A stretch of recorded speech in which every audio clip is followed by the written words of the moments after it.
उसके लिए आर्य समाज की ये शिक्षाएं ये बहुत आवश्यक हैं। आर्य समाज के सत्संग में आने से अनेक लोगों के जीवन बदले, और किसी के भी सत्संग में बैठने से यदि जीवन को बदलने वाली कोई बात वहां सुनने को मिल जाए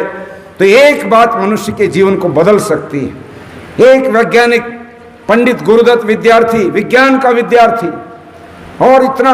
हाई प्रोफाइल, इतना बुद्धिजीवी, जिसकी किताब आज ऑक्सफोर्ड यूनिवर्सिटी लंदन के अंदर पढ़ाई जाती है एज ए टेक्स्ट बुक्स, वो नास्तिक था, वो परमात्मा को नहीं मानता था और आर्य समाज लाहौर के लोगों से बहस करता था, ईश्वर नहीं होता, सिद्ध करके दिखाओ परमात्मा होता है। आर्य समाज के पदाधिकारी और कार्यकर्ता उससे बहस करते रहते। इसी बीच में संयोग ये बना कि ऋषि दयानंद जी महाराज जिनको जहर दे दिया था, और जहर भी उसके अंदर कांच मिला करके दे दिया था, अर्थात शीशा पिघला हुआ शीशा दूध में मिलाकर और जहर मिलाकर स्वामी जी को पिला दिया था षड्यंत्र के माध्यम से, अंग्रेजों के षड्यंत्र के माध्यम से, या किसी और इस प्रकार के लोग जो दयानंद की विचारधारा से संतुष्ट नहीं थे उनके माध्यम से उनको जहर दिया, तो मौत से जूझ रहे थे। अंतिम समय आने वाला था, लाहौर का एक डेलीगेशन आर्य समाज के लोगों का अजमेर जाने लगा और 10-15 लोगों का ग्रुप बन गया। उन्होंने पंडित गुरुदत्त विद्यार्थी को भी कहा कि तुम हमारे यहाँ रोज आते हो, बहस करते हो, तुम हमारे साथ चलो, हमारे प्रवर्तक ऋषि दयानंद वो मौत से जूझ रहे हैं, हम उनके दर्शन करने जा रहे हैं अजमेर, आपको भी हम चाहते आप हमारे साथ चलो।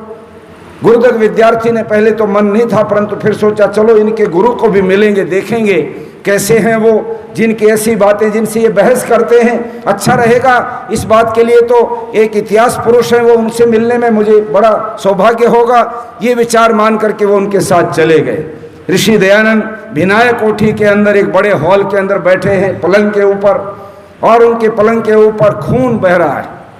उनकी उल्टी होती वो भी खून से, उनको दस्त लगते वो भी खून से, उनके सारे के सारे शरीर के ऊपर फफोले बने हुए थे, वो भी सारे के सारे एक तरह से शरीर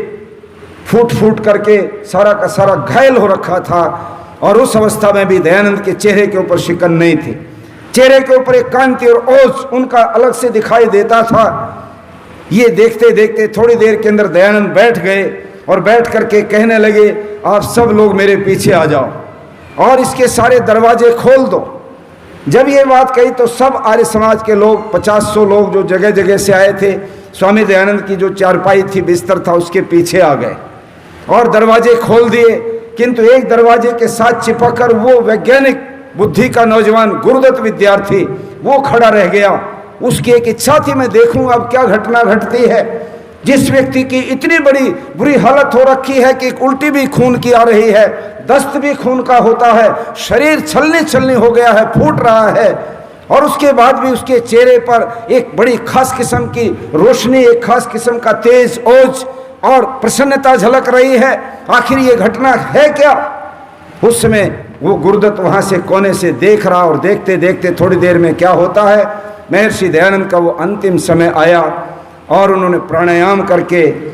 परमपिता परमात्मा को समर्पण करते हुए कहा ईश्वर तूने अच्छी लीला की, ईश्वर तूने अच्छी लीला की, तेरी इच्छा पूर्ण हो। दयानंद जानते थे कि परमात्मा की व्यवस्था के सामने मनुष्य का कोई चारा चलता नहीं है, और इस समय इनके सामने समर्पण के सिवाय इनको शिकायत करने से भी कुछ बनने वाला नहीं है। किंतु एक शिकायत पहले वाक्य में जरूर की, तूने अच्छी लीला की, क्या कर दिया ये?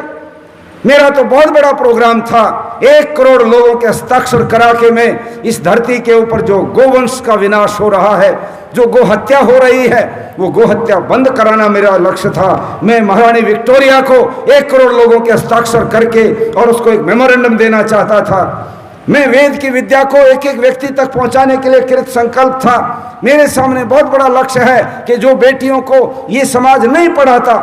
बेटियों को पढ़ने से वंचित करता है ये समाज, छोटी उम्र की 5-5 साल की 4 साल की लड़कियों की शादियां हो रही है, फिर पति मर जाए तो उसके साथ पति के साथ जो है पत्नी को भी साथ साथ सती कर दिया जाता है। विधवा हो जाए कोई महिला तो आजीवन उसको वैधव्य का जीवन काटना पड़ता है, और इतनी बुरी तरह से काटना पड़ता है कि वो विधवा घर के अंदर सबकी नजरों में उल्टा डायन और उसको अपशकुन माना जाता है। ये परंपरा थी हमारे देश के अंदर कि यदि कोई विधवा घर में हो तो जब लोग घर से बाहर निकले, व्यवसाय के लिए जाएं या किसी दफ्तर में काम के लिए जाएं या पढ़ने के लिए जाएं या खेत में काम करने के लिए जाएं, उस समय विधवा को चाहिए कि वो दीवार की तरफ मुंह करके बैठे ताकि उसका मुंह देखने से दिन का कोई कार्य